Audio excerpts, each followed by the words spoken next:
The morning sky above Los Angeles was a soft gradient of gold and pink, the kind of sky that promised a peaceful day.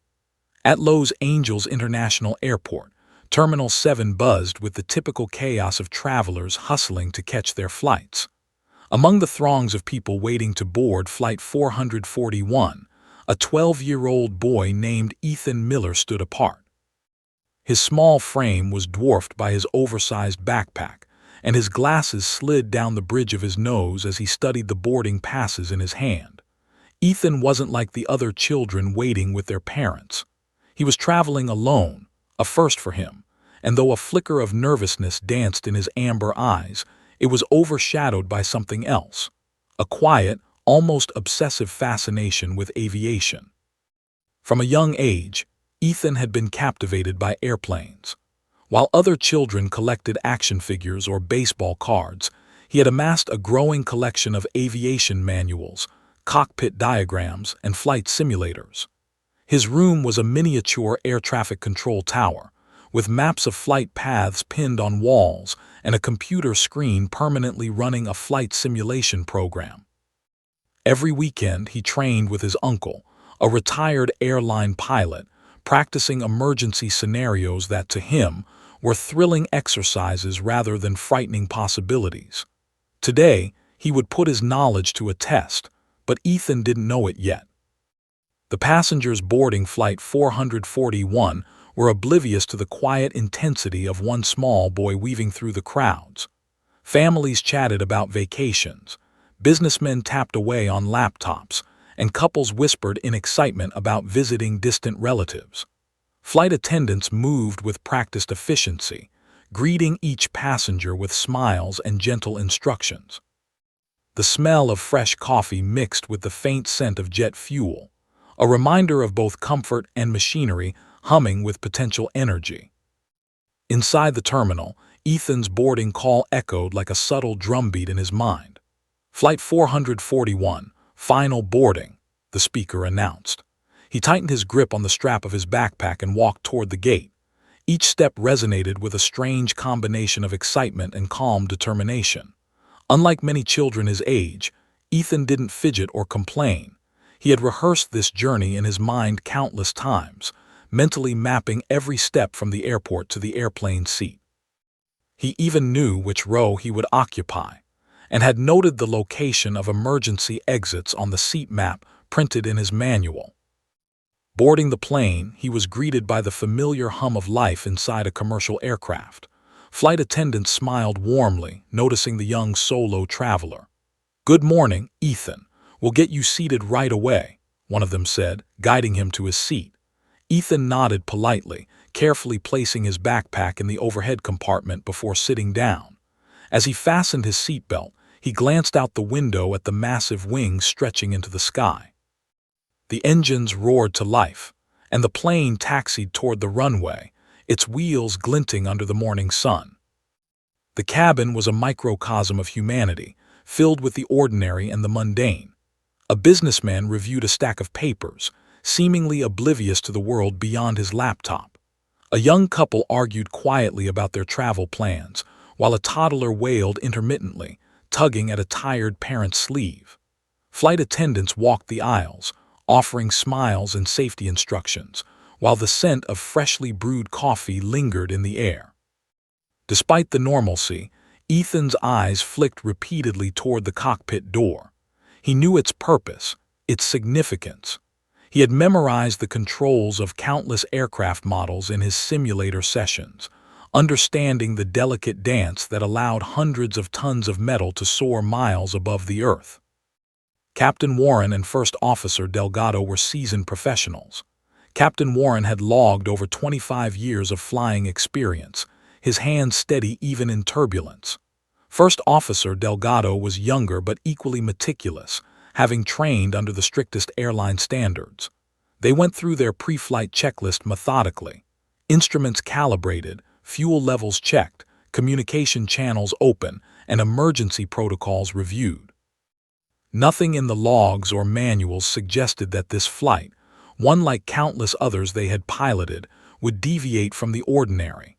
Yet, as the engines reached full thrust, A subtle vibration ran through the aircraft, imperceptible to most, but enough to raise a small flicker of awareness in the captain. Flight 441 began its ascent smoothly. Passengers settled into their routines, earbuds in, books open, conversations drifting in a gentle hum. The flight attendants moved down the aisles, offering beverages and warm smiles.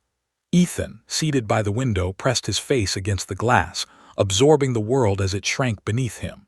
The sprawling cityscape of Los Angeles unfolded below, a mosaic of streets, buildings, and tiny cars moving like ants. His mind, however, was not on the scenery. It drifted to flight controls, instrument panels, and emergency procedures.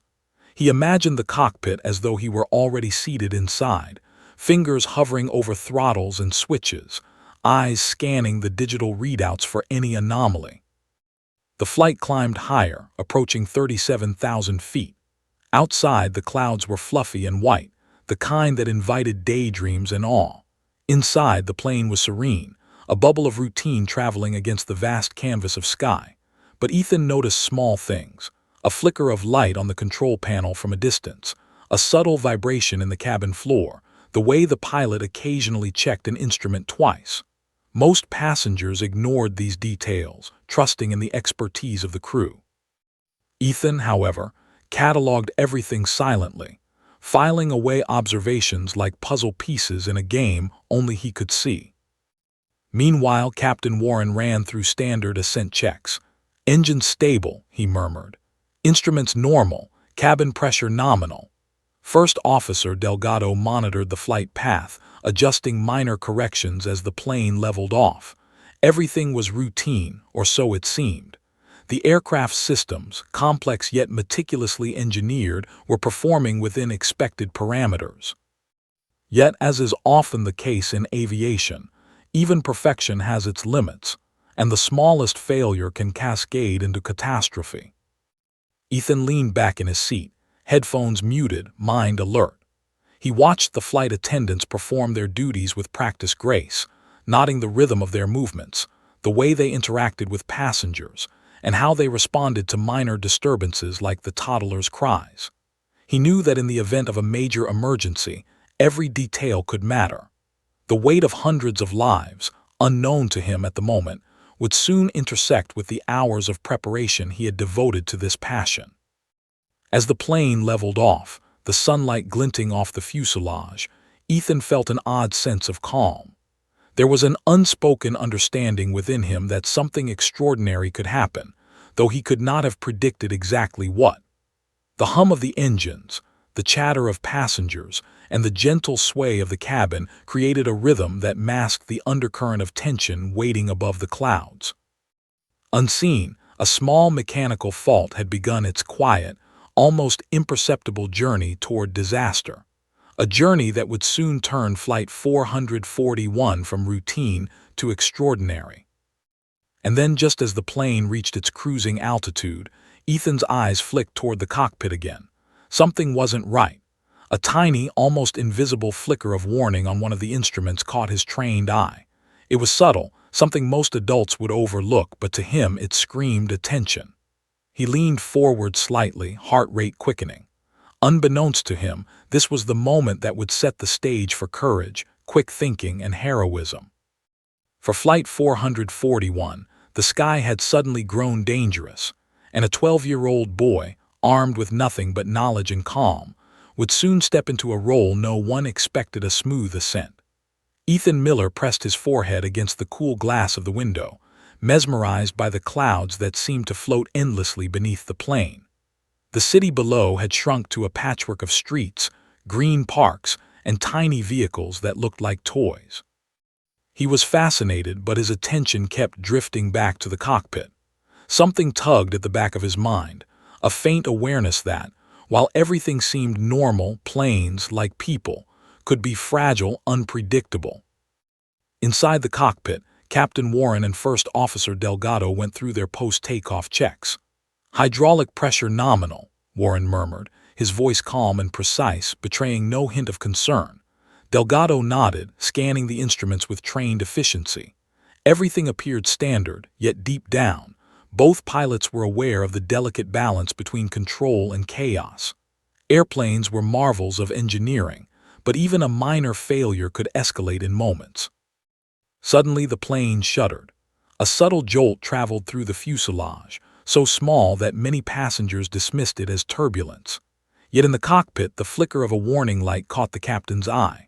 A small hydraulic valve was malfunctioning, registering a minor but unusual fluctuation.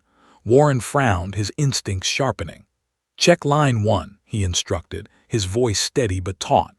Delgado's fingers flew over the controls, recalibrating the system, yet the warning persisted. It was a minor issue, or so they hoped. In the cabin, most passengers continued as though nothing had happened. A businessman adjusted his tie, frustrated that his phone call had been interrupted. A young mother attempted to soothe her crying toddler. Ethan, however, felt the change immediately. The plane's subtle tremor was different from ordinary turbulence. He had experienced countless hours in simulators replicating abnormal flight conditions, and something in his instinctive understanding told him this was more serious. Leaning slightly forward, he studied the cockpit from his seat, noting the pilots' rapid movements and the sudden intensity of their focus. The first moments of panic are often invisible. Passengers had no idea that above them the aircraft's hydraulic system, the lifeblood of control surfaces like flaps, rudders, and brakes, was beginning to fail. Captain Warren's voice, calm but clipped, went into protocol mode. "Maintain current heading. Begin emergency procedures checklist." He flipped switches, monitored readouts, and tried to keep the situation contained. Yet as the minutes passed, the small anomaly became something worse. A second jolt rattled the cabin, stronger this time, and the red warning light on the console flashed insistently. "Pressure's dropping on line 2, Delgado reported, his jaw tight. His eyes flicked between instruments, calculating risks, cross-referencing emergency checklists, and mentally preparing for an emergency descent. Warren's hands gripped the controls more firmly.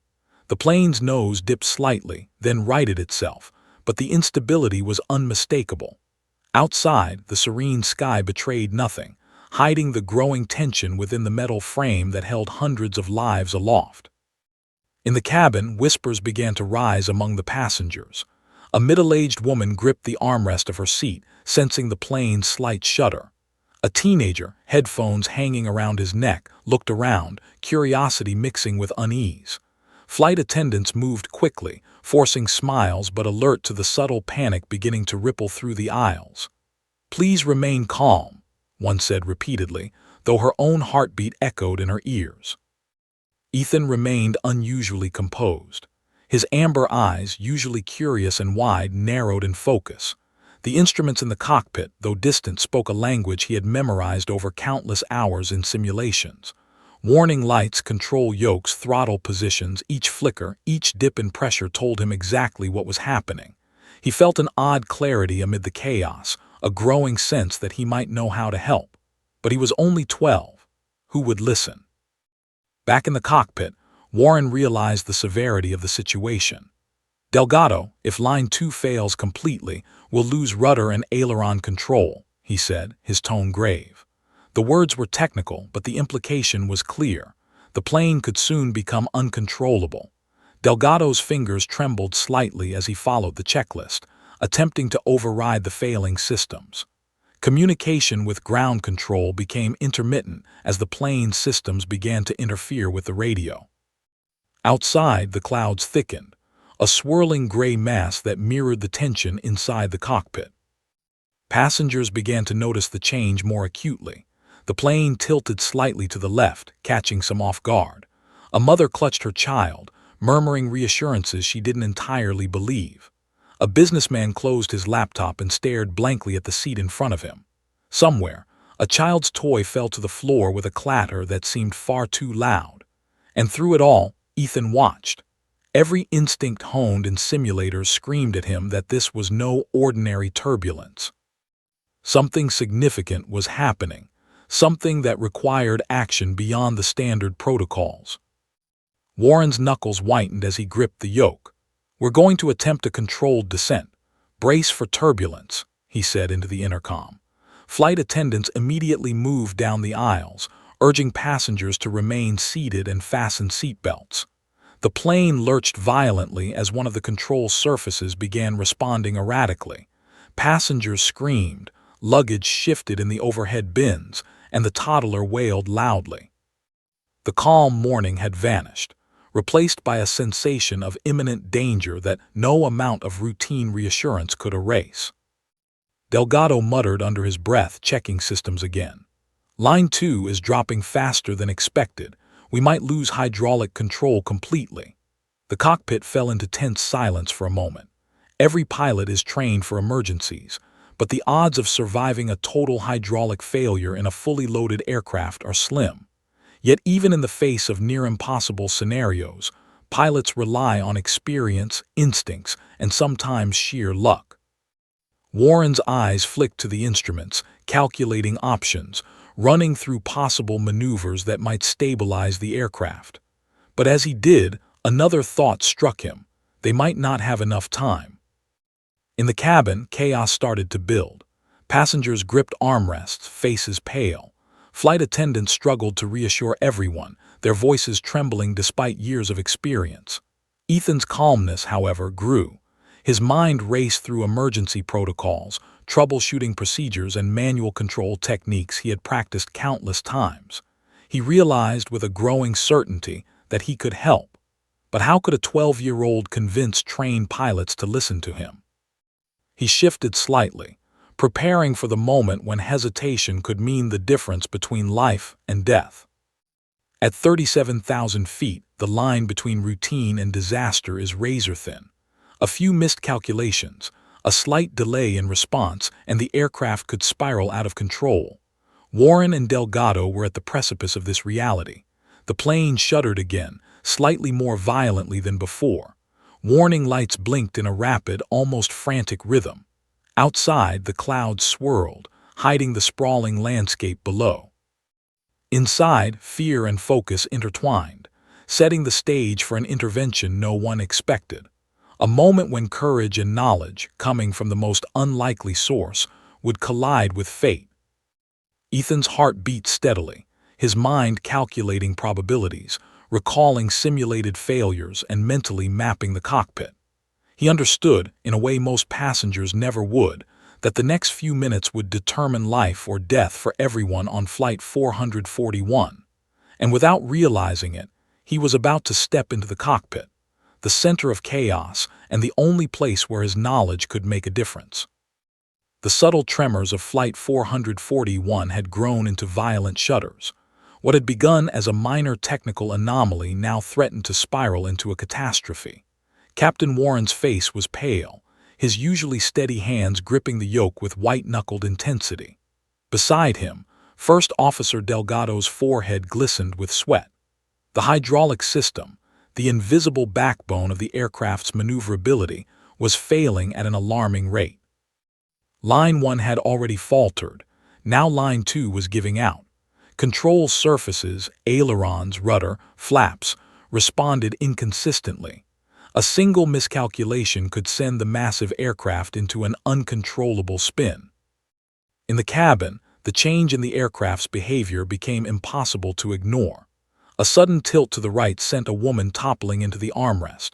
Luggage rattled violently in the overhead compartments, and the roar of alarms mixed with the screams of frightened passengers. The oxygen masks remained unused for now, but the tension was palpable, suffocating. Flight attendants moved through the aisles, trying desperately to calm passengers. "Please stay seated and keep your belts fastened." One shouted, her voice tight with fear. Another reassured a crying child, though even she could not hide the tremor in her hands. Ethan's amber eyes darted to the cockpit again. He could see the urgency etched in the pilot's expressions. Every simulator scenario he had ever practiced raced through his mind. A catastrophic hydraulic failure at cruising altitude. He had studied this. The plane would become nearly impossible to control. Traditional emergency procedures could buy time, but without someone who understood the delicate balance of engine thrust and tilt control, the descent could easily turn into disaster. He knew, with a sudden clarity, that this moment demanded more than passive observation. Captain Warren attempted a corrective maneuver, adjusting the yoke and rudder, but the aircraft barely responded. It lurched violently, knocking him slightly against his seat. "We're losing responsiveness," he muttered, more to himself than to Delgado. "Line 2's failure is cascading. We could lose total control in minutes." The calm professionalism that had defined him for decades was fraying at the edges. He could feel the heavy weight of 418 lives pressing on him with each heartbeat. Turbulence became physical. Passengers were jostled, some hitting the ceiling, others sliding along the narrow aisles. Drinks spilled, papers flew, and luggage tumbled down the compartments. Screams and cries intermingled with the steady roar of the engines, which now seemed strained under the weight of malfunction. A mother clutched her toddler, whispering frantic prayers. A businessman, his face pale, gripped the armrests so tightly his knuckles turned white. And amid all this, Ethan remained unusually calm. He studied the instruments as best he could from his window seat, calculating the tilt, speed, and likely failure points. He understood that the aircraft's nose was beginning to pitch slightly downward. If they did not correct the imbalance quickly, gravity would take over, and the plane could enter an uncontrollable dive. Every second wasted increased the risk exponentially. He realized that the pilots, no matter how skilled, needed more than conventional assistance. They needed a solution, one that was unorthodox and required a fresh perspective. Delgado's voice, tense but controlled, came through the intercom. "Prepare for emergency descent. Cabin crew, ensure passengers are secured." Flight attendants hurried down the aisles, bracing themselves and urging passengers to do the same. The plane's violent tilt made movement dangerous. Ethan gripped his seat tightly, adrenaline sharpening his senses. He had only hours before boarding to prepare for this. Now suddenly, all his training, all his knowledge, seemed to converge into a single purpose: survival. The cockpit was a scene of controlled chaos. Warren tried to maintain altitude, but with 2 hydraulic lines failing, the aircraft was increasingly unresponsive. The first officer attempted to override the malfunctioning systems but found the controls lagging or failing entirely. Warning lights flashed incessantly, and alarms shrieked. Every maneuver required double-checking, calculating thrust, tilt, and angle with an almost impossible precision. Time moved both slowly and agonizingly fast. "Captain," Delgado said, voice strained, "we might have to rely entirely on engine thrust to control descent." Warren's stomach tightened. Using engine power alone to maneuver a plane this large was highly risky, something only attempted in extreme emergencies and typically studied only in simulation. The aircraft was heavy, full of passengers, fuel, and cargo. Any error in adjustment could send them into an unrecoverable spin. Meanwhile, passengers had begun to panic more visibly. A man shouted, demanding answers. Children cried uncontrollably. Flight attendants struggled to maintain composure, but their professional facades were cracking. Ethan, however, was already thinking several steps ahead. He had practiced scenarios just like this in simulators, where hydraulics failed completely, and the only way to stabilize the aircraft was through careful modulation of engine thrust. He had never imagined he would apply it in real life, on a plane carrying hundreds of people, but he now knew that the moment had arrived. Captain Warren felt a sharp jolt as the plane pitched again. "We're losing altitude faster than expected," he muttered. The city below was no longer visible through the thick clouds. Only endless gray sky surrounded them, masking the vast distance to the ground. Every pilot trains for emergencies, but few have faced total hydraulic failure at 37,000 feet. The odds of survival were slim. The weight of responsibility pressed down on Warren, an invisible burden that made his chest ache. Ethan's mind raced. He leaned slightly forward, whispering to himself the calculations he had memorized: engine thrust adjustments, angle corrections, rate of descent. He realized that if he could somehow communicate with the pilots, they might have a chance. But how could a 12-year-old convince them of his expertise? The cockpit was guarded by protocol, and in ordinary circumstances, a child had no business there. Yet extraordinary circumstances required extraordinary measures. In the cabin, tension reached a boiling point. A sudden lurch sent several passengers sprawling, screaming. Flight attendants shouted over the chaos, guiding people back to their seats, but their voices were nearly drowned out by the alarms and engine roar. Ethan took a deep breath, standing carefully in the aisle as he approached the cockpit door. Every step felt heavy, yet purposeful. His mind replayed emergency simulations, recalling the techniques that could stabilize a failing plane. This was the moment he had unknowingly prepared for his entire life. Captain Warren and Delgado were struggling to keep the aircraft level. Sweat dripped from their temples as they monitored rapidly changing readings. The plane shuddered violently again, and warning lights blinked furiously. "We might not make it," Delgado muttered under his breath, a rare admission of fear. Warren nodded grimly. The magnitude of the situation was becoming horrifyingly clear. The plane systems were failing faster than they could respond, and without immediate intervention, the descent could end in disaster. Ethan, standing near the cockpit door, cleared his throat. I can help," he said, his voice calm but confident. Both pilots turned in shock, staring at a small boy whose eyes shone with determination. Warren's first instinct was disbelief, but the desperation in the cockpit left little room for hesitation. They had no choice but to consider the impossible, letting a 12-year-old into the cockpit. The moment hung in balance. Outside, the plane continued its perilous glide, every second increasing the stakes. Inside, the tension was almost tangible.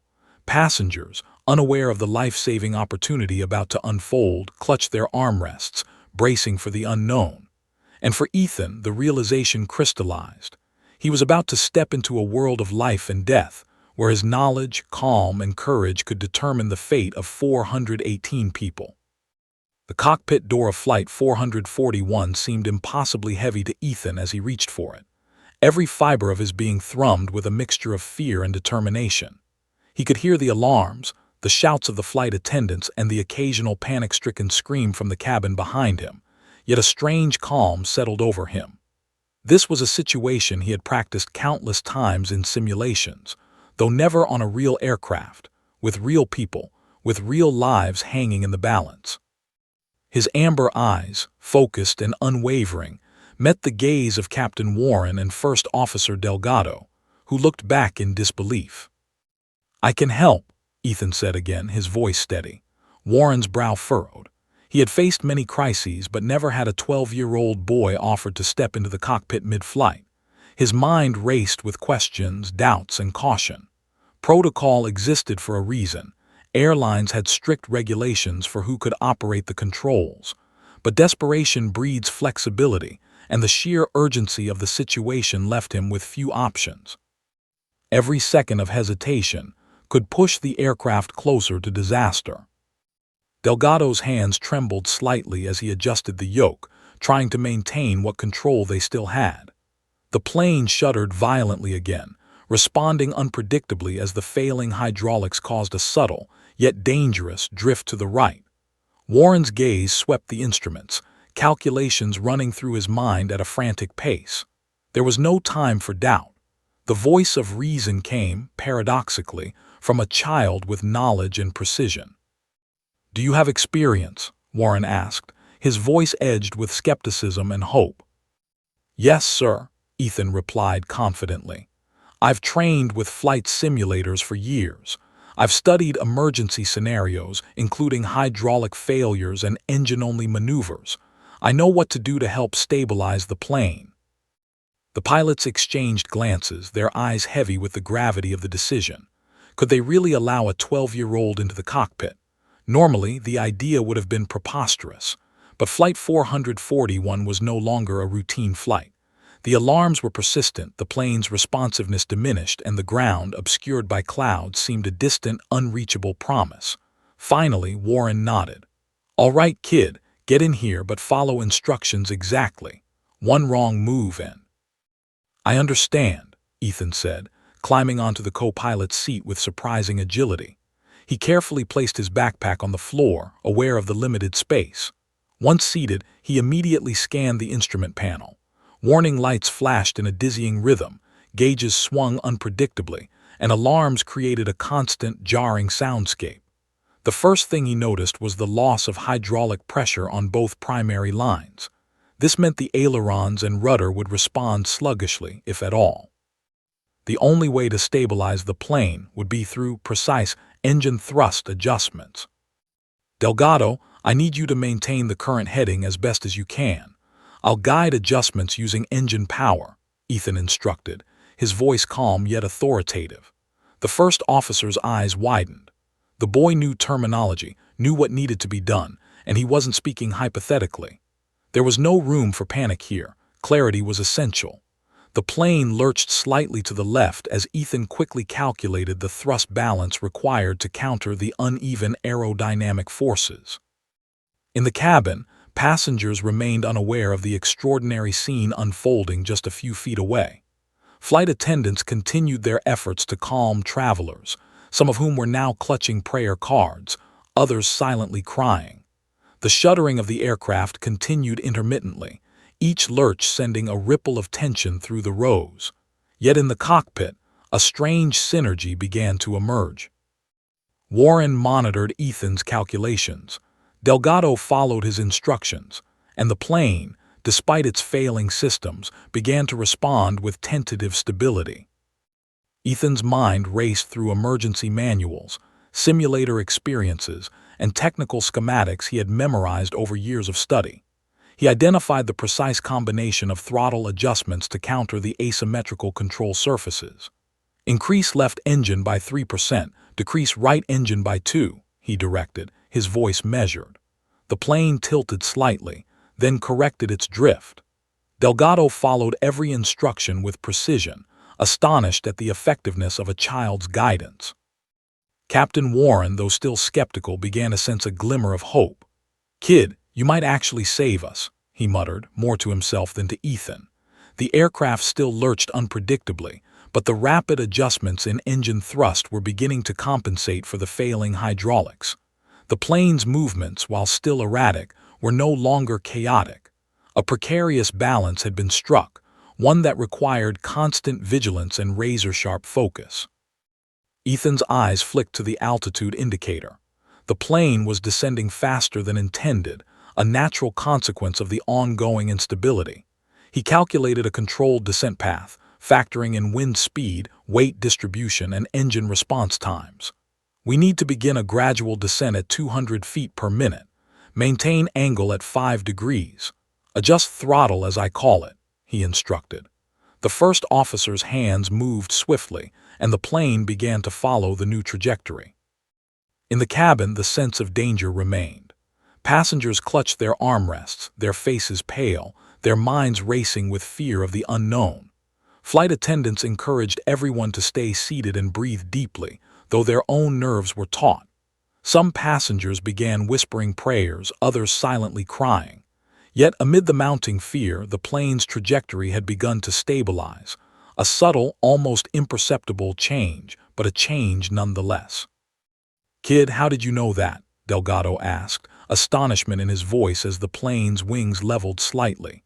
Ethan glanced at him, a flicker of determination in his eyes. "I've practiced this in simulators. Engine-only control is tricky but possible. The hydraulics aren't working, so we have to compensate with thrust. If we get this right, we can keep the plane steady enough to attempt an emergency landing." Warren nodded, watching as the boy's hands hovered near the throttle controls, guiding each adjustment with precise timing. The cockpit had transformed from a scene of chaos to one of concentrated teamwork. Here, a child, an experienced pilot, and a co-pilot battling fear had created a temporary balance, a fragile harmony against the odds. Outside, the clouds rolled past, concealing the earth below, leaving Flight 441 isolated in a gray, turbulent expanse. The plane's violent shudders persisted, though they were no longer entirely random. Ethan's interventions had introduced predictability into the chaos. He called out adjustments constantly, every few seconds, his mind calculating thrust changes, pitch corrections, and tilt compensation. Warren and Delgado followed without hesitation, their initial skepticism replaced by a begrudging trust. Ethan's knowledge extended beyond theory. He understood human psychology too. He addressed the crew's panic indirectly by speaking with calm precision, anchoring them in the present task rather than the potential consequences. His voice became the rhythm of the cockpit, a metronome guiding every movement. The plane, responding to his commands, leveled slightly more with each passing minute. The impossible, it seemed, had found a foothold in the hands of a 12-year-old boy. For the first time since the hydraulic failure began, Warren allowed himself a small measure of hope. The plane was still in danger. Every warning light and every tremor reminded them of that. But a path forward existed. The unlikeliest of co-pilots had brought a measure of control to a spiraling emergency. Ethan, aware of the stakes, did not relax. His mind anticipated the next stage, descent and landing. He calculated trajectory, speed, and the remaining usable control surfaces. Every adjustment, every throttle change was meticulously measured. The aircraft's stability had improved, and although the plane still lurched occasionally, it was no longer at the mercy of fate alone.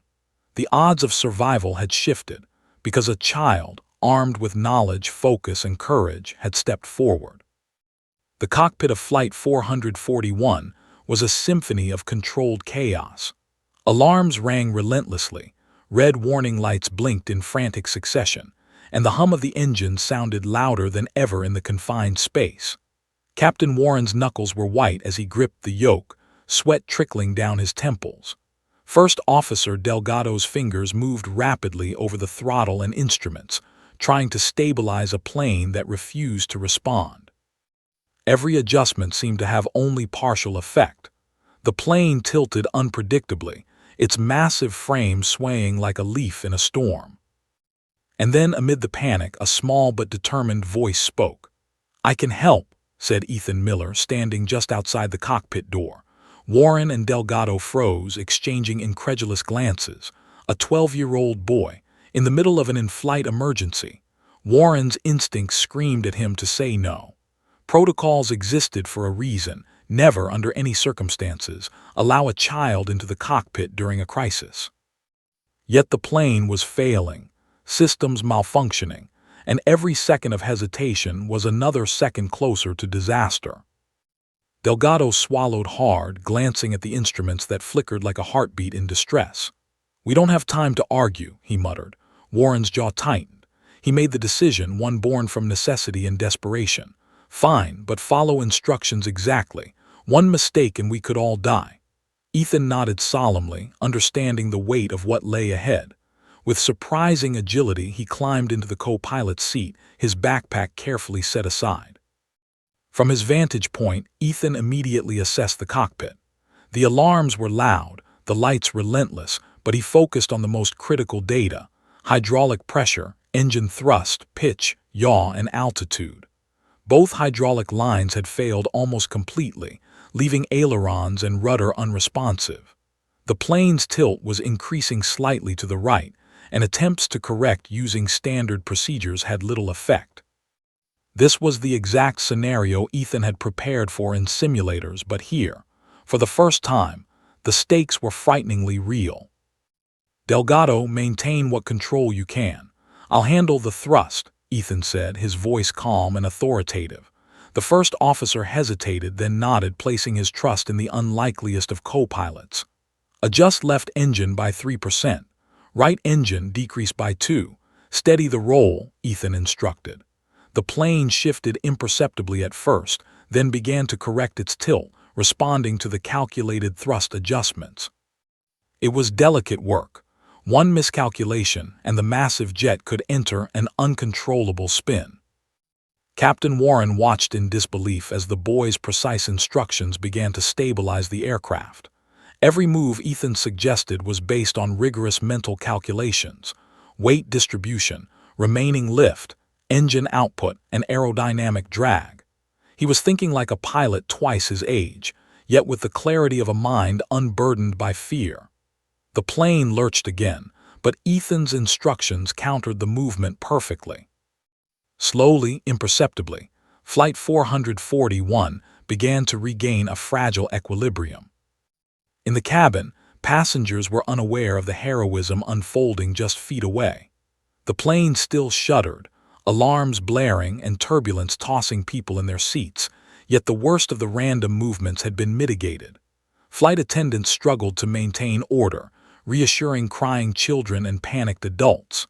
A few passengers whispered prayers, while others clutched armrests so tightly their knuckles turned white.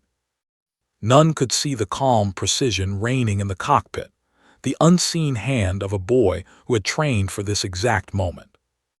Ethan's eyes darted across the instrument panel, noting every shift, every anomaly. He gave constant instructions: minor throttle increases here, subtle adjustments there. Left engine, increase another 2%. Right engine, maintain. Keep the tilt under 2 degrees, he called out. Delgado followed the commands with surgical precision, the plane responding with tentative stability. It was a high-wire act, balancing hundreds of tons of metal on a thread of probability, but so far it was working. Captain Warren, usually composed under pressure, allowed himself a cautious breath. The boys' interventions were effective. They had regained partial control, enough to attempt a controlled descent. Warren's voice, steady but tinged with astonishment, muttered to Delgado, "I can't believe this kid is actually saving us." The first officer could only nod, eyes wide with a mixture of fear and respect. Ethan, however, remained focused. There was no room for awe or relief. Every adjustment, every call was a calculation against the ever-present threat of disaster. He monitored speed, angle, and pitch, anticipating the plane's response before it happened. "We need a gradual descent 200 feet per minute. Keep engines balanced. Watch altitude closely," he instructed. The plane, now slightly more stable, began to follow the trajectory he calculated. Outside the cockpit, the world remained oblivious. Clouds rolled past, concealing the sprawling landscape below. The sun occasionally broke through, casting streaks of light across the fuselage, as if spotlighting the struggle within. The plane continued to pitch slightly, responding to Ethan's guidance with a precision that belied his age. Each adjustment required split-second timing, precise throttle manipulation, and constant observation. One wrong move, and the plane could veer into an unrecoverable spiral. The pilots continued to trust him, following every instruction with exacting care. Ethan's mental calculations, honed over thousands of hours in simulators and countless emergency drills with his uncle, proved invaluable. Tilt right slightly. Thrust left engine decrease 1%. Maintain current heading, he directed. Slowly, the plane leveled more consistently, the random lurches subsiding. For the first time since the hydraulic failure began, hope flickered in the cockpit. "Kid, you've got nerves of steel," Delgado said, his voice tinged with awe. Ethan didn't respond. There was no time for ego. The plane was still in danger, and any lapse could undo all progress. He scanned the instruments again, calculating the next series of adjustments. Every decision was a step toward survival, every instruction a lifeline for 418 people trusting the aircraft to hold together. Meanwhile, in the cabin, tension remained high. Passengers felt the plane's movements but could not yet appreciate the subtle improvements. The worst turbulence had eased, though the aircraft still tilted occasionally. Flight attendants continued their efforts, helping passengers brace for the inevitable emergency landing. Whispers of fear and prayers filled the aisles, creating a symphony of anxious anticipation. Unknown to them, a 12-year-old boy was orchestrating the fragile survival of every soul aboard. Ethan's mind worked at lightning speed, anticipating potential complications. He knew that the final challenge would be a descent and landing with compromised hydraulics. Yet in that moment, he focused solely on stabilizing the aircraft. "Engines balanced. Altitude steady. Hold this heading," he instructed. The plane responded, tilting only slightly now, manageable and under control. Captain Warren allowed himself a small nod, though his eyes remained locked on the instruments. This was uncharted territory, guidance from a child, yet proving remarkably effective. Every adjustment Ethan called out was precise, calculated, and effective. Slowly, Flight 441 transformed from a spiraling, out-of-control aircraft to one hovering in a delicate equilibrium, a razor's edge of survival. In that cockpit, amid the alarms, flickering lights, and deafening engine roar, an extraordinary alliance had formed. A seasoned captain, a first officer battling fear, and a 12-year-old boy whose knowledge, courage, and calm had become the plane's guiding force. Outside, clouds continued to roll past, oblivious to the drama unfolding above them. Inside, every second counted, every movement mattered, and every breath was a step closer to survival. Ethan knew this was just the beginning. Stabilization was critical, but it was only the first step. The descent, the approach to the emergency runway, and the landing would test every skill he had ever learned. Yet in that cockpit, with 418 lives depending on him, the boy's focus remained unshakable.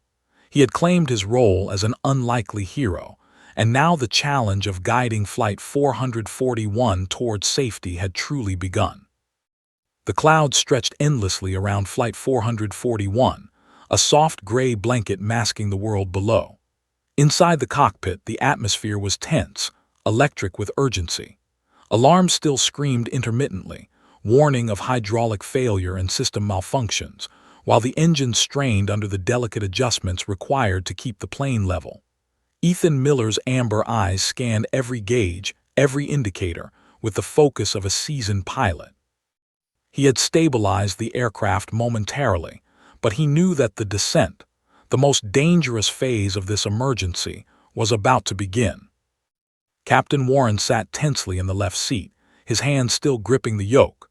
Sweat dripped down his temple as he watched Ethan, incredulous at the calm precision emanating from a 12-year-old. "We need to descend gradually," Warren said, his voice tight but controlled. "Prepare for a controlled descent at 200 feet per minute. Keep the engines balanced." Ethan nodded, already calculating the precise throttle adjustments needed to achieve the rate of descent without overwhelming the failing systems. Delgado, beside the captain, executed Ethan's first series of commands. The right engine decreased by 2%, the left increased slightly to counterbalance the subtle tilt of the fuselage. The aircraft responded slowly but predictably. For the first time since the emergency began, a fragile rhythm had emerged. Every movement was deliberate, every adjustment calculated to the second. The cockpit became a dance of mental agility and trust. Ethan's mind raced through dozens of variables simultaneously: speed, altitude, tilt, thrust response, aerodynamic drag, and wind currents. One wrong calculation could send the aircraft into a dangerous roll or an uncontrollable dive.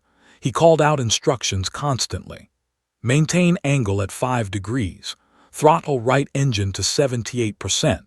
Left engine increase to 80%. Hold heading steady. Each instruction was met with immediate compliance, and slowly, the aircraft began its descent along the calculated trajectory. In the cabin, turbulence continued, though slightly more controlled. Passengers clutched armrests, white-knuckled and pale, unaware that a small boy was orchestrating their survival. Flight attendants moved quickly, guiding those still struggling into proper brace positions. "Stay calm, everyone. Stay calm," one repeated, her voice steady but tinged with anxiety. Outside, the clouds thickened as Flight 441 approached lower altitudes, creating an eerie gray world that seemed suspended between earth and sky. The descent was treacherous. Hydraulic failures meant that the plane's ailerons and rudder responded sluggishly, creating a constant need for correction. Ethan adjusted engine thrust carefully, compensating for shifts in balance as the plane encountered unexpected air currents. Each adjustment had to be precise. Too much thrust on one side and the plane could veer off course. Too little, and the descent would accelerate uncontrollably. Sweat formed on Ethan's forehead, but his voice remained steady, a calm command amidst chaos. "Captain, we're approaching 10,000 feet. Keep the descent angle steady. Watch for wind shear," Ethan instructed. Warren and Delgado nodded, eyes scanning instruments and clouds alike. The plane dipped lower, each passing moment intensifying the danger. The instruments flickered erratically, a constant reminder that the systems were failing faster than they could repair them. Every second was precious. Every adjustment could be the difference between survival and disaster. Ethan's mind worked like a computer, calculating lift, drag, speed, and weight distribution in real time. He anticipated the plane's reaction before it occurred, giving preemptive instructions to the first officer. Reduce left engine by 1%, right engine maintain. Tilt correction applied. Altitude decreasing at 200 feet per minute. Maintain heading. The plane obeyed, slowly but deliberately. A delicate balance had been struck, a fragile harmony between failing hydraulics and precise engine control. Outside the cockpit, the storm clouds swirled violently. Rain began to spatter against the windshield, creating streaks that reflected the flashing warning lights inside. The plane shuddered violently as gusts of wind collided with its frame, testing every adjustment Ethan called out. His mind raced through contingency plans. If one engine failed, if a gust knocked the plane off course, if the descent rate exceeded safe parameters. Each possibility was accounted for, each risk mitigated with calm precision. In the cabin, fear had escalated. Passengers were now fully aware that something was wrong. The plane dipped sharply once, causing passengers to gasp and cling to seats. A young child cried uncontrollably, and a woman whispered frantic prayers. Flight attendants shouted instructions, trying to maintain order amidst the panic. Yet the plane's movements, though still dangerous, were now more controlled than they had been at the height of the emergency. Ethan called out the next series of adjustments.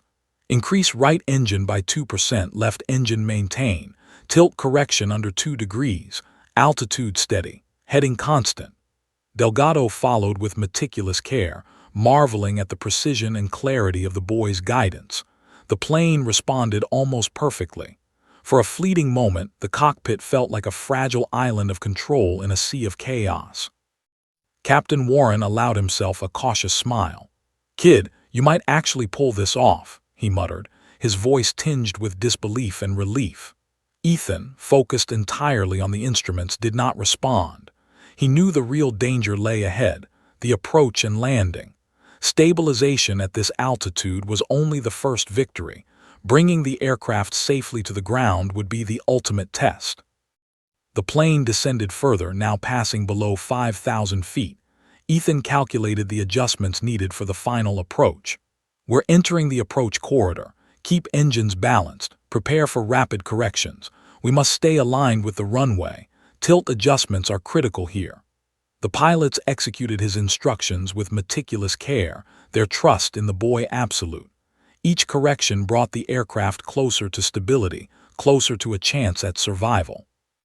Outside, the emergency runway came into view, a strip of tarmac lined with fire trucks, rescue crews, and flashing lights. Ground personnel stared in awe as Flight 441 descended, its massive frame trembling yet gradually stabilizing. The plane was far from safe, but it was maneuverable, obedient to the careful orchestration of engine power and calculated tilt. Ethan's mind never wavered.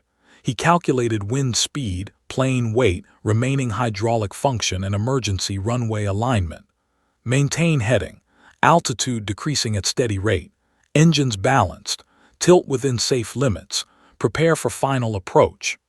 The pilots executed his instructions flawlessly, adjusting throttles and guiding the plane in a precise, delicate dance toward the runway. In the cabin, passengers clutched seats and prayed, oblivious to the boy's heroics in the cockpit. Flight attendants braced themselves, shouting calm instructions, though their eyes betrayed fear. The plane dipped and swayed slightly, but each adjustment by Ethan guided it closer to safety. Outside, the runway drew nearer, a lifeline in the gray void below. Ethan's voice was calm, authoritative, and unwavering. Right engine maintain, left engine decrease slightly, tilt corrected. We're aligned with the runway, final approach steady, brace for landing. The cockpit became a zone of intense focus, every movement deliberate. The plane's descent was no longer chaotic. It followed a calculated trajectory designed to minimize risk and maximize the chance of survival. Captain Warren and First Officer Delgado exchanged a glance of incredulity and relief. For the first time, they felt a glimmer of hope. The plane, which had once teetered on the brink of disaster, was now under controlled descent, guided by the unlikeliest of co-pilots, a 12-year-old boy whose knowledge, courage, and calm had given hundreds of people a chance at life. Flight 441 descended steadily, but every second was a battle against the failing hydraulics and unpredictable air currents. Ethan Miller sat in the co-pilot seat, eyes scanning every instrument with laser focus. The runway lights appeared through the gray cloud cover ahead, blinking like distant stars in a stormy sky. Below, emergency crews waited, fire trucks lined up, and personnel braced for the worst. Yet for Ethan, every step, every throttle adjustment, and every tilt correction had to be perfect. There was no room for error. 418 lives depended on him. Captain Warren gripped the yoke tightly, eyes locked on the instruments and runway ahead. He had flown countless emergency landings in his career, but never had he faced a situation like this. Two failing hydraulic lines, nearly unresponsive control surfaces, and the guidance of a 12-year-old boy now dictating the plane's movements. He allowed himself a cautious trust, following Ethan's commands precisely, aware that any deviation could spell disaster. Delgado monitored the engines, executing Ethan's throttle adjustments with precision. The aircraft's massive frame shuddered under the uneven airflow, tilting slightly as gusts of wind challenged the plane's balance. "Ethan," Delgado said, his voice taut with anxiety, "we're approaching the runway. You're going to have to guide us through the flare." Ethan nodded, his mind racing. The flare, the critical moment just before touchdown, would require exact throttle control to level the plane and reduce descent rate, compensating for the failing hydraulics. He quickly calculated the timing, adjusting engine power with subtle precision. Left engine 79%, right engine 78%, tilt corrected. Flare initiated in 3 seconds. The plane shuddered violently as the descent rate decreased slightly, responding to Ethan's calculated adjustments. Outside, the emergency runway grew larger, stretching like a thin ribbon beneath the clouds. Fire trucks flashed red lights, and personnel held their positions, prepared for a potential crash landing. Inside the cockpit, tension was palpable. Every instrument reading, every vibration, every subtle gust of wind was amplified in the minds of those aboard. Passengers gripped armrests, faces pale, bracing for impact. Flight attendants shouted instructions, guiding everyone into the brace position. A mother held her child tightly, whispering prayers. The plane's fuselage shuddered violently again, tilting slightly to the right, a reminder that the failing hydraulics still posed a deadly threat. But Ethan's calm, precise voice cut through the chaos. "Correct tilt. Left engine decrease 1%, right engine maintain. Level wings. Flare steady. Descending at 10 feet per second." Captain Warren followed the commands, adjusting the yoke slightly. The aircraft responded, albeit sluggishly. The first officer monitored engine thrust, fine-tuning adjustments as Ethan directed. The plane wobbled in the air, dangerously close to uncontrolled tilting, but each correction brought it closer to a safe touchdown. The runway lights reflected in the cockpit windows like a countdown to destiny. "Steady, steady, flare complete," Ethan whispered, his hands hovering over the throttle. The plane's nose lifted slightly as the landing gear prepared for impact. The massive jet descended, wings level, engines humming in precise unison. Below, the runway approached at terrifying speed, and the moment of truth loomed closer with every heartbeat. The first contact with the runway was rough but controlled. The plane's wheels skidded against the tarmac, sparks flying where the weight of the aircraft met friction and resistance. Passengers screamed in relief and terror, gripping armrests as the cabin lurched. Flight attendants shouted, trying to calm the panic while bracing themselves. The aircraft's response was sluggish due to the failed hydraulics, but the careful balance of engine thrust, tilt adjustments, and landing trajectory held the plane steady. Ethan's mind raced through every contingency. He monitored the aircraft's speed, engine power, and tilt, adjusting the throttle slightly to maintain stability. "Reduce left engine by 1%, right engine maintain. "Keep wings level, braking controlled, maintain heading," he instructed. The plane shuddered but obeyed, inching down the runway. Each second was a battle between physics and calculation, chaos and control. The runway seemed endless as the plane hurtled forward. Sparks flew from the landing gear, tires squealed against the asphalt, and the cabin rattled with the force of momentum. Passengers clutched their seats, some crying, others whispering prayers or silently holding loved ones. Flight attendants did their best to reassure them, though their own fear was palpable. But the critical adjustments continued, precise and deliberate, under the guidance of an unlikely hero. Captain Warren called out, his voice taut but steady, "Keep going, kid, we're almost there." Ethan's amber eyes flicked between instruments, runway markers, and engine gauges. "Maintain engines, reduce tilt, controlled braking in 3 seconds, wings level." The aircraft responded, the descent smoothing as friction slowed its momentum. Sparks and smoke rose from the tires, but the plane held its trajectory. Emergency crews on the ground watched in tense anticipation. Fire trucks flanked the runway, hoses ready, engines roaring. Every person present understood the potential catastrophe, but few could believe the miracle unfolding before them. The aircraft, massive and laden with passengers, obeyed the precise adjustments of a boy barely 12 years old. The plane continued its controlled slide down the runway. The engines roared under delicate throttle corrections, counteracting the failed hydraulics.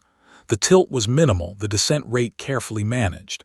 Ethan's calm voice guided the crew. "Maintain heading, reduce left engine slightly, right engine maintain, braking controlled." The plane responded inch by inch as friction slowed its momentum. Finally, after what felt like an eternity, Flight 441 began to slow sufficiently. The plane's wheels screeched against the tarmac, sparks flying from the tires and undercarriage. The engines hummed steadily, their power adjusted perfectly to maintain stability. The aircraft, massive and dangerous moments ago, was now under control, inching to a stop along the emergency runway. The cabin erupted in a mix of relief, tears, and applause. Passengers clutched each other, some crying, others laughing in disbelief. Flight attendants exhaled in relief, knowing that disaster had been narrowly avoided. Outside, emergency crews relaxed slightly, aware that the immediate danger had passed, though the situation remained delicate. Captain Warren exhaled heavily, wiping sweat from his brow. He turned to Ethan, eyes wide with admiration and disbelief. I don't even know what to say," he murmured. Delgado nodded beside him, equally astonished. "You just saved over 400 lives," he said. Ethan, for the first time in hours, allowed himself a small, exhausted smile. The runway lights reflected off the cockpit glass, illuminating the faces of 3 unlikely allies, 2 professional pilots and 1 extraordinary boy. Flight 441 had landed safely, not because of luck alone, but because of courage, knowledge, and the improbable heroism of a 12-year-old who refused to let fear dictate the outcome.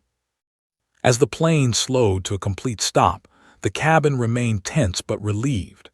Passengers unbuckled their seatbelts, some leaning over to hug strangers, others whispering prayers of gratitude. Flight attendants helped guide everyone to remain calm, ushering them to stay seated until evacuation procedures could begin if necessary. Ethan finally relaxed slightly, though he remained vigilant. He knew that landing was only part of the challenge. Safely taxiing the plane to a secure spot and managing post-landing procedures were still critical. But in that moment, the unimaginable had been achieved. Flight 441, teetering on the brink of disaster for over an hour, was safely on the ground, its 418 passengers alive thanks to the improbable bravery of a boy no one expected to make a difference. The roar of engines and the shrill alarms of Flight 441 had finally quieted. The massive aircraft, which only moments ago teetered on the brink of disaster, now rested safely on the emergency runway. Outside, the emergency crews approached cautiously, hoses at the ready, flashing lights illuminating the gray morning. Inside the cabin, A mixture of relief, exhaustion, and disbelief filled the air. Passengers unbuckled their seatbelts slowly, eyes wide, gripping loved ones as the reality of survival sank in. Ethan Miller remained in the cockpit for a moment longer, hands still hovering over the throttle, scanning instruments to ensure the plane was truly stable. Captain Warren sat back, exhaling heavily, sweat running down his face. His uniform was damp, his normally composed demeanor replaced by raw, unfiltered relief. You saved all of them," he said, voice trembling slightly. Ethan, exhausted but composed, simply nodded. "We did it together," he replied quietly, knowing full well that without his guidance, the plane would have been lost. First Officer Delgado, still processing the extraordinary events, shook his head in disbelief. "I've flown for 22 years, he murmured, voice low, "and I've never seen anything like this. A 12-year-old His sentence trailed off, the magnitude of Ethan's actions leaving him speechless. The boy's courage, calm, and precise knowledge had turned near-certain tragedy into miraculous survival. In the cabin, passengers were emerging from their seats, faces pale but alive, some sobbing openly, others whispering prayers. Mothers held children tightly, couples embraced, and strangers shook hands in shared relief. Flight attendants moved quickly to reassure everyone, guiding passengers through post-landing procedures while still checking for injuries. The atmosphere was electric with gratitude, fear now replaced by awe. Many glanced at the cockpit door, sensing that something extraordinary had occurred there. When Ethan finally stepped into the cabin, the reaction was immediate. Passengers recognized him, though not by fame but by presence. A small boy, barely 12, had become the guiding force that had saved their lives. Gasps of astonishment rippled through the aisles. Children stared wide-eyed, mothers whispered, "He's a hero," and men shook their heads in disbelief. One elderly passenger reached out to touch his shoulder, tears in her eyes. "You saved us, all of us," she said softly. Ethan, cheeks flushed but proud, nodded humbly.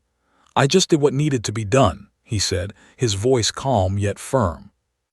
News crews had begun arriving, already alerted by the emergency landing of Flight 441. Reporters jostled for position, cameras flashing as they captured the scene of the miraculous landing. Interviews were conducted with passengers, flight attendants, and emergency personnel, all recounting the incredible story of survival. And then, inevitably, someone asked, who had guided the plane? The answer, when it came, left everyone stunned. A 12-year-old boy, Ethan Miller, had played a critical role in averting disaster. Authorities and airline officials arrived to debrief the crew and passengers. They reviewed the malfunctioning hydraulic systems, the emergency procedures, and, inevitably, the role of Ethan Miller. At first, some were skeptical, a child guiding a commercial jet. But the meticulous records, corroborated by the pilots and cockpit recordings, left no room for doubt. Ethan's calm and precise instructions had directly contributed to stabilizing the plane and ensuring a safe landing. The boy's bravery had saved 418 lives. Back in the cockpit, Captain Warren sat quietly, reflecting on the extraordinary events. He had trusted a child in the most critical moments of his life, a decision born from desperation and instinct, and yet in hindsight it had been the right choice. "I've flown thousands of hours," he said, voice low, "and I've never seen courage like that." Delgado nodded, equally moved. "He's not just brave, he's a prodigy," he added.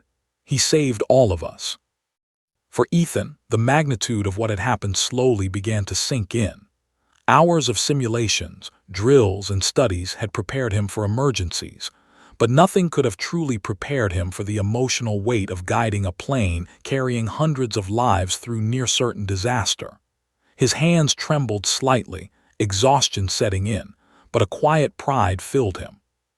He had faced fear head-on and emerged victorious, not for fame or recognition, but because he refused to let panic dictate the outcome. Outside, emergency crews and airline officials began formally thanking the crew and passengers. Ethan was led to a safe area, surrounded by reporters, photographers, and airline representatives. Cameras flashed as questions poured in. "How did you know what to do? Were you afraid? What was going through your mind during the landing?" Ethan answered simply, his clarity reflecting the composure that had guided the plane. "I focused on what needed to be done. I stayed calm, calculated every adjustment, and helped the pilots stabilize the plane. That's all," he said. The story of Flight 441 quickly captured the world's attention. Headlines across newspapers, television broadcasts, and online media declared the incredible heroism of a 12-year-old boy who had guided a fully loaded commercial jet to safety. Social media exploded with admiration, awe, and gratitude as people marveled at the improbable courage of someone so young. Ethan became an instant symbol of bravery, knowledge, and selflessness. Among the passengers, gratitude was profound and deeply personal. A mother hugged Ethan tightly, whispering, "You saved my children's lives." A businessman shook his hand firmly, tears in his eyes, saying, "I owe you everything." The boy, though overwhelmed, accepted their thanks with humility, knowing that the lives of every passenger, friends, strangers, and loved ones alike, had been preserved because he had acted decisively when others feared to act. Flight 441's crew also formally recognized Ethan's bravery. Captain Warren and First Officer Delgado wrote official reports to the airline, detailing the boy's precise instructions and the critical role he played in saving hundreds of lives. Airline executives praised his calm, quick thinking, and courage under pressure, calling it extraordinary and unprecedented. Ethan, a prodigy in knowledge and courage, had achieved what few adults could. In the days following the emergency landing, Ethan received recognition from officials, aviation organizations, and the global media. Awards, citations, and honors poured in, celebrating his heroism and technical expertise. But for Ethan, the real reward was simpler. Knowing that 418 people, including the crew and passengers, were alive because he had stepped forward when it mattered most. At home, family and friends welcomed him with pride and relief. His parents hugged him tightly, tears streaming down their faces, whispering words of love and astonishment. His teachers and classmates marveled at the news, calling him an inspiration. And for Ethan, the lessons learned from Flight 441 about courage, calmness, and the power of knowledge would remain with him for the rest of his life. Flight 441 became a case study in aviation safety, resilience, and human courage. Pilots, engineers, and emergency responders studied the recordings, noting how a young mind, armed with knowledge, composure, and determination, had saved hundreds of lives. Ethan's story became a symbol of hope and bravery, a reminder that extraordinary courage can come from the most unexpected places. Years later, Flight 441 remained a legendary tale in aviation history. Ethan Miller, the boy who had saved 418 lives, would continue to inspire generations. His calm under pressure, his mastery of technical skill, and his willingness to act in the face of fear became a benchmark for heroism. And for every passenger on that flight, the memory of that day would forever be intertwined with awe, gratitude, and the miraculous bravery of a 12-year-old who refused to let disaster win.